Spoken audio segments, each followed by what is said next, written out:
На крајот од сезона 1, на мисијата наречена Зен, ви ги представувам моите најголеми идоли, моите родители. Родители кои исполниле животната задача да му пружаат на своето дете љубов, поддршка и услови за животен развој и личен раст. Се надевам дека сезона 1 од мисијата Зен ви долови дека изгубени надежи и неостварени соништа не постојат. Дека како ќе се дефинираме и реализираме зависи и од нас, не само од Бог. Дека минатото е бреме кое може да не мотивира, трансформира и учи. Дека сегашноста е инвестиција, а дека иднината се неограничени можности за љубов, сила, слобода.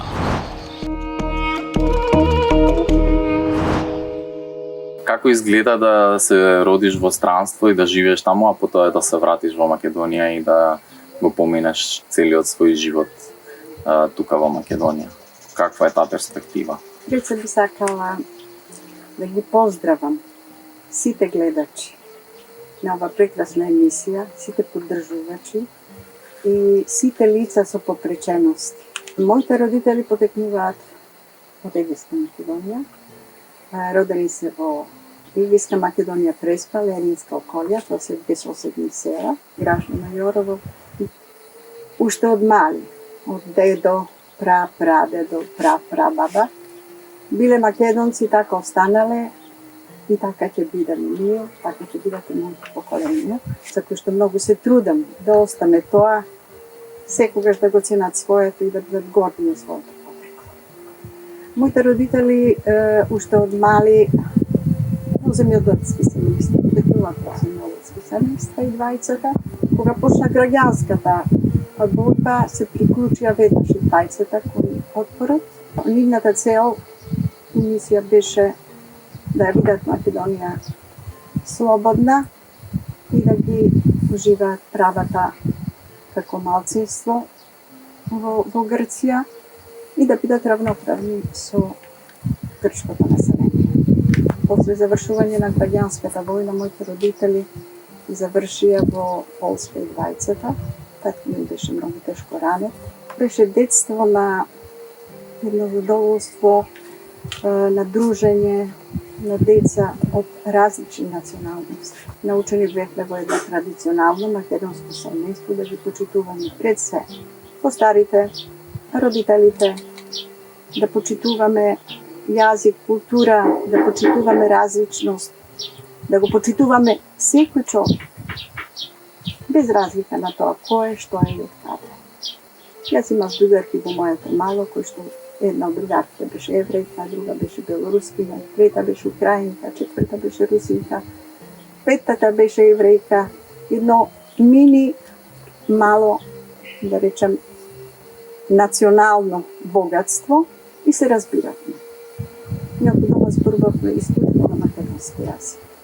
Моите родители, моите двете баби се трудеа секој пат да ми зборуваат на македонски, секој пат да зборуваат на нивен дијалект, преспански дијалект.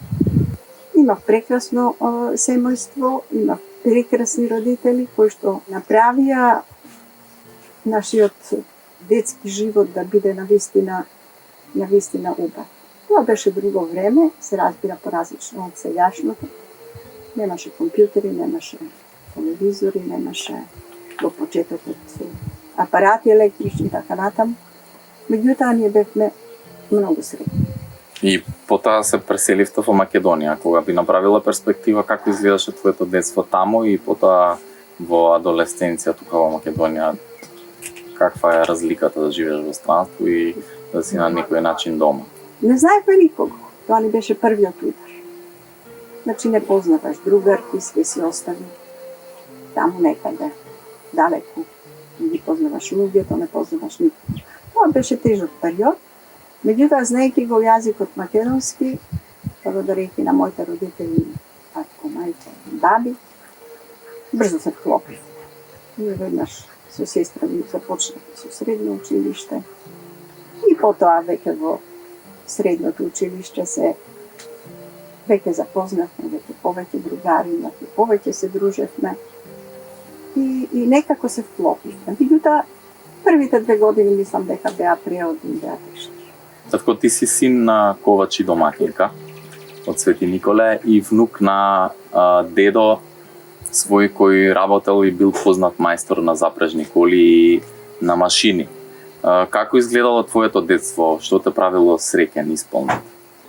Јас сум роден во една куќа, која пола куќа беше дуќан, работилница, и во неја работеа повеќе луѓе, меѓу кои татко ми беше главен организатор. Оно што ми остана длабоко во сеќавање, тоа беше мојот интерес за сите алати кои што тамо постоја и кои се употребуваа во работата што ги користеа татко ми и останатите. И ден денес јас сакам да фатам некој алат, да сработам нешто дома. Но она што беше многу битно, тоа беше дека јас во тој дуќан учев дека треба да се работи. И треба оној за кој работиш да биде задоволен од твојата работа. Татко ми во тоа време, после секој изработена кола, запрежна, кога му ја предаваше на нарачателот, на клиентот, го прашуваше дали си задоволен, како ти изгледа ова и така натаму. И му ветуваше, секој дете што ти ќе го откриеш е наша грижа понатаму и се додека колата постои, ти имаш бесплатно одржба. Но тоа заврши, дојде социјализмот и после тоа татко ми отиде да работи во еден рудник. Тамо се променија околностите. Мајка ми посветуваше посебно внимание кон нас децата, заради тоа што таа велеше кога јас имам послаби резултати во учењето, мене ми викаше треба ти повеќе да учиш, повеќе да работиш, кога ќе научиш, ќе знаеш колку си прав, колку знаеш и колку не знаеш. Ако сакаш да останеш во занимањето, треба постојано да се надоказуваш, да се образуваш. Мислам, така јас го сватив својот светоглед. Што у животот е најбитно за да може човек да успее. Така мислам дека тие сознанија ви се пренесени. Вие сте брачни другари со 10 годишна разлика, иако тоа не ви се приметува. Кои се предизвиците, а кои се убавините на бракот од ваша перспектива? Да, 9,5 години сме разлика. Општо не мислев дали мажот ми ќе биде 1, 2 години, 5 години постареш, помлад. Едноставно се случи. Хемијата проработи на свадбата на овој другар. И тоа понатаму отиде си зема свој по свој тек, да, спонтано по свој Тоа тек. беше сето. Продолжи понатаму врската. Преку другарството со другарите, Да, преку дружењето и заедничките така. излети и така. Тоа. Дојдовме до заклучок дека сме еден за друг едноставно. Колку ви се промени животот кога не добивте со Лазар, Многу. како деца? Од корен. Љубов која не може да се опише. Не се опишува тоа чувство, тоа да се доживува. Тоа е нешто што е најубавата работа во живот. Првите зборчиња, првите запчиња. Мислам дека таа слика останува до крај на животот. Да одгледаш мало суштество, да го гледаш како расте, да му се радуваш, да вложуваш труд во него. Беше голема чест и радост да се прави. А како растевте, сето тоа беше, како да кажем, едно задоволство да се дружи човек со вас, да ве гледа, да одговара на вашите прашања, интереси, погледи. Се надевам дека и вие понатака ќе го правите истото со истиот жар и истата љубов која што вас вие без никакви ограничувања пренесена. се зборува за само жртвата на мајката, како родилка на детето, но која е мисијата и улогата на таткото? Па од прилика, мојата мисија беше јас да добијам деца кои што ќе бидат работливи, кои што ќе размислуваат со своја глава, кои што ќе се дружат со многу деца, со различни пристапи во воспитување, во учење, во однесување и така натаму. И да се потрудиш да се образува, да стане возрастна личност која ќе се самостои и самостојно ќе делува. Сето тоа, мислам, представуваше за мене, според моето сваќање, битна задача. Така јас од прилика мислев дека тоа е она која на децата јас морам да им го пружам. Тоа беше мојата мисија, постојано да ви помогнам тогаш кога ви беше тешко. Колку можам, колку знам, колку не знам да ангажирам други што знаат, али вие да знаете, да го знаете тоа за што сте тргнале на пат. Што ве мотивираше да останете државни службеници, да бидете цел живот државни службеници и да останете во служба на државата до самиот крај, до пензионирањето? Знаеш, тоа треба човек да го има во себе. Тоа не се учи. Тоа е стекнато во семејството, од најмалина. Љубовта. Љубовта прво кон себе самиот, кон родителите, кон потесното семејство, кон фамилијата и на крај кон државата. Тоа беа други времења, тоа беше време на социализам, едно безгрижно детство, да речам, за вас, едно убаво време, време на убави дружби, време на излегувања, време на шетање. За разлика од денешното време, кое е турбулентно, кое што има многу предизвици, опасности, сепак мислам дека тоа беше едно помирно време, со една огромна посветеност, со една огромна љубов за државата да се придонесе. Кога би можела, тоа би го повторила. Повторно би останала во служба на државата.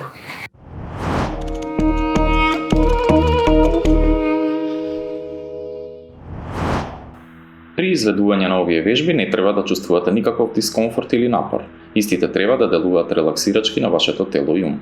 Доколку тоа не е така, пробајте да го намалите интензитетот или пак прекинете ги веднаш. Лицата со попреченост можат да бидат асистирани од друго лице при изведување на вежбите и масажата. Повеќе од 30% од светската популација страда од хронична несоница. Пола од светската популација пак страда од несоница како резултат на стрес и анксиозност. Голем дел од нив си потпомагаат за полесен сон со лекови. Пожелно е вежбата да изведуваш во тивка просторија сам со себе. Пронајди комотна позиција, може да биде во седечка или лежечка положба со исправен грб и глава. Земи неколку длабоки релаксирачки здива. Кога ќе се почувствуваш спремно, земи длабоко воздух, распореден во 4 секунди, а потоа испуштај го полека здивот, распореден на 6 секунди. Повтори го процесот неколкукратно се додека не почувствуваш олеснување и релаксирање на мускулите и телото.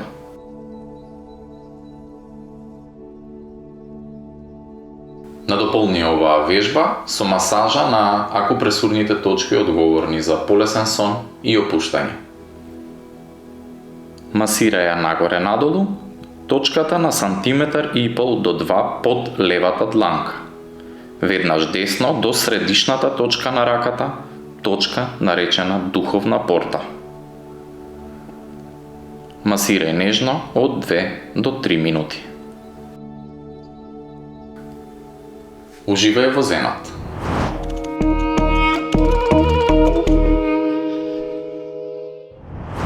А вие реално сте во фамилија која има лице со попреченост и сте имале некои драстични емотивни можеби моменти во својот живот кога сте огледале вашето дете како одеднаш му се менува за 360 степени животот, но многу ми е битно да покажеме дека можеме заедно како фамилија, како семејство да и понатаму да стоиме еден за друг и да се поддржуваме. Што може општеството да научи од нас, од лицата со попреченост, меѓутоа и од нас како семејство? Јас луѓево не ги двојам по националност, не ги двојам по верска исповест, не ги двојам по тоа какви се по природа хендикепирани, загрозени и така натаму.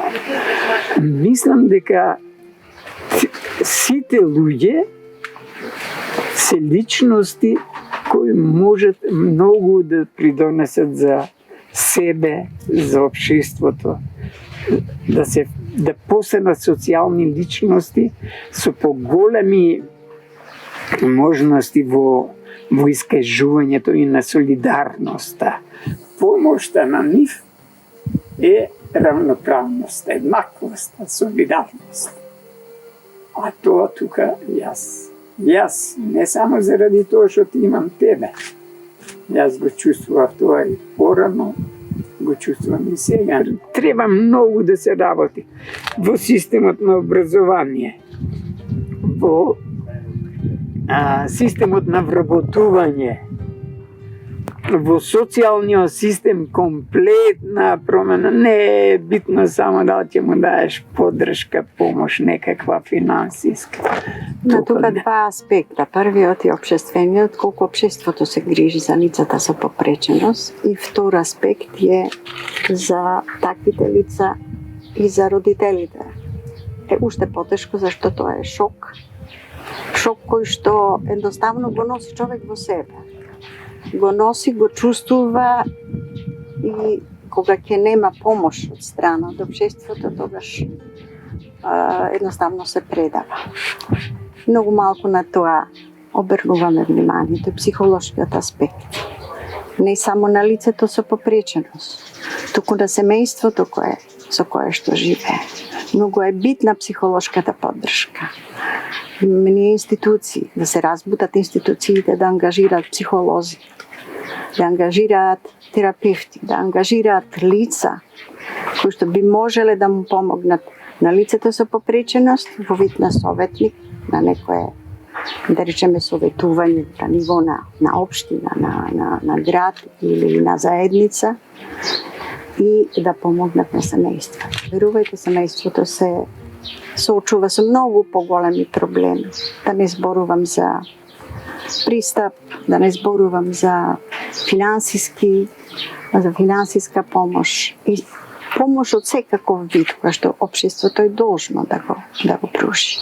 Што учите од мене како лице со попреченост? Желбата, упорноста и едноставно желбата за живот, за пронаоѓање себе си. Лицата со попреченост мислам дека имат некое седмо сетило кое што им вели не се предавај, оди напред, тоа го имаш ти. Ти поседуваш мисија, веројатно таа мисија ти е всадена од најмали нозе. Мисијата ја носиш во себе, таа е вградена некаде длабоко во тебе. Предпоставам дека и ние, твоите предци имаат удел во тоа, твоите баба, дедо, ние како родители се трудевме секогаш се трудевме да бидеме добри родители, да воспитуваме во еден дух, да почитуваме во дух на почитување, на себе си признавање. Силата и мотивацијата, мислам дека кај тебе е пресудна, за да сите овие проблеми со кои што се соочуваш бидат побезболни. Син, јас кај тебе приметувам дека постои голема желба за самостојно делување, ефикасно делување. Сакаш да направиш нешто секогаш поинакво од она што до тогаш си го правил. И на таа стаза ти чекориш добро, биди упорен. Не се откажува. Истра и не застанува на тој пат. Силата е меѓу вас. Вие организирайте се добро. Покренувајте ги овие прашања секаде и во секој момент. Што се вашите најсреќни моменти во животот? Најсреќни моменти, раѓањето на брат ти и раѓањето твое. Мислам дека не може да се спореди со ништо на овој свет. Тоа е нешто што универзумот го дава, што не може да се опише со обични зборови. Тоа е неизмерна среќа. Мислам дека нема побаво чувство и задоволство кога мајката ќе ги види своите деца исполнети, среќни, сакани и што е најважно влюбени. Љубовта да ја негуват. Вечна Хвала добавите. ме. Да, тоа се тие среќни моменти. Инаку, покрај раѓањето, школувањето, проблемите се сладки, што вие ги имате, доживувате. Па завршувањето на средно, па факултет, па постдипломски студии, па женачката на град. Вашата жена. Мислам, тоа се моменти кои што у живот Не се забораваат. не може да се памтат. заборават никако. Било И се што и било памтат до како. крајот на животот. Како се чувствувате на вашата возраст, старосна возраст? Тато ти имаш 78, мама ти имаш 68. Да. Има ли убавини и на оваа возраст? Во на секоја возраст од етапата на животот на човекот има убавини. Да речеме во денешно време, ма толку можности. Од релаксирање, од вежбање, од јога, од шетање, од возење точак, од уживање покрај езеро, од уживање во прошетки вечерни. Така да мислам дека во секоја етапа од животот може да го најде задоволството. Во секој момент има нешто да си најде човек кој ќе најде задоволство. Во овие години мојава задоволство сте што вие постоите, што си формиравте своји фамилии. Точно. И тоа, да. Што сте среќни и исполнети. За тоа едноставно размислувам како да ви помогнам додека не држат нос. Дали слободата е прецената или безцената? Слободата не значи произволно однесување. Не може да се толкува така. Јас за слободата пред се го сметам духот, мислата, идејата, слободата на изразување во смисла на тоа да не навредиш,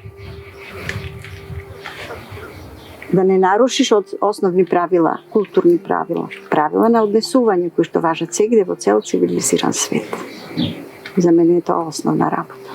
Слободата во денешно време морам да кажам до некаде дека се злоупотребува. Тоа е моје мислење. Слободата е идеал. За тој збор, за тој дух из историјата многу луѓе го дали својот живот, се жртвувале и да се гради врз основа на морални вредности, критериум. Слободата имаме и денес случај. Јас можам, јас направив,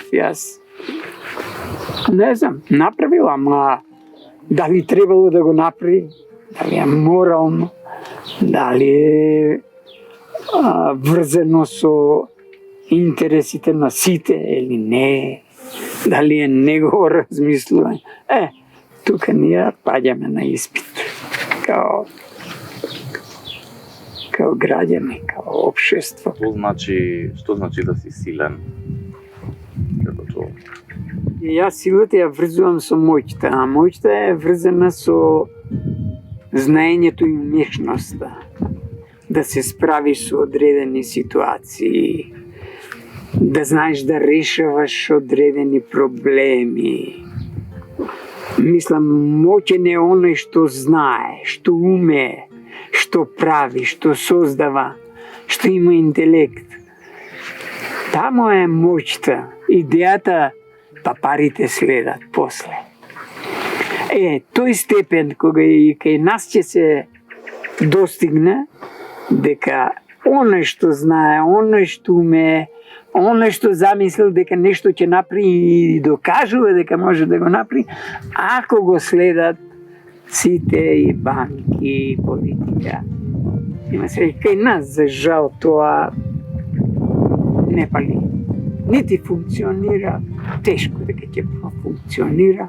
Едино младиве генерација, ако го сватат од фамилиарен аспект, ние треба да си се поддржиме, да си се помогнеме.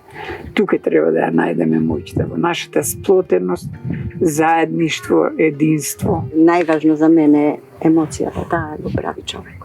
Емоцијата. Ако човек нема емоција, ако пристапува ради интерес, дали материјален, дали било каков човечки, не знам, фактор на прашање и така натаму, тогаш нема идеја, нема реализација, нема сила. Човекот се чувствува немоќен. Мислам дека кога знаеш дека ова мисија твоја ќе допре до некого, дека некој ќе послуша, дека ќе му се отворат видиците, веќе си направи голема работа. Значи, идејата за мене, упорноста, работливоста, љубовта кон тоа што го работиш, е основна движечка сила. Вам, хендикепираните, ви препорачувам да се организирате. Маса организирана и единствена нема можност да не ги оствари своите права. Ни политика, ни никој да стои пред вас. Точно. Рушите ги тие норми, Да, кои што постојат кај нас, кои што се ригидни, кои што се нехумани. Имате право Јас на тоа. тоа имам за слобода да го кажам.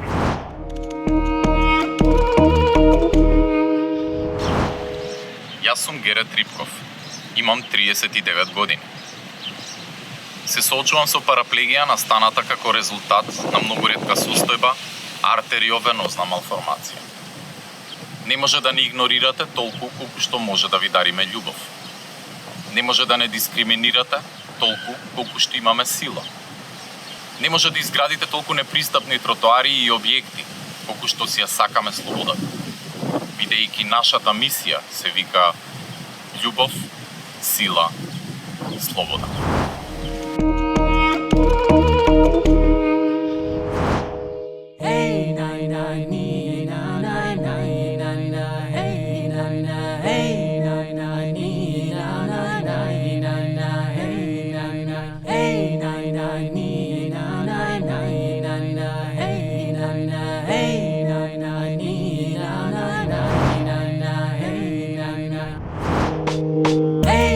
Ти благодарам, Гере, многу на тебе, на твојата сопруга. Сите убавини на овој свет ги посакувам. Нашите успеси градите ги, неуспесите заборавете ги. На крајот, Симон, тебе ти искрено многу Како главен режисер на програмата. Ја сакам колку моја ќерка. Организатор. Вие сте наши деца и наши најљубени.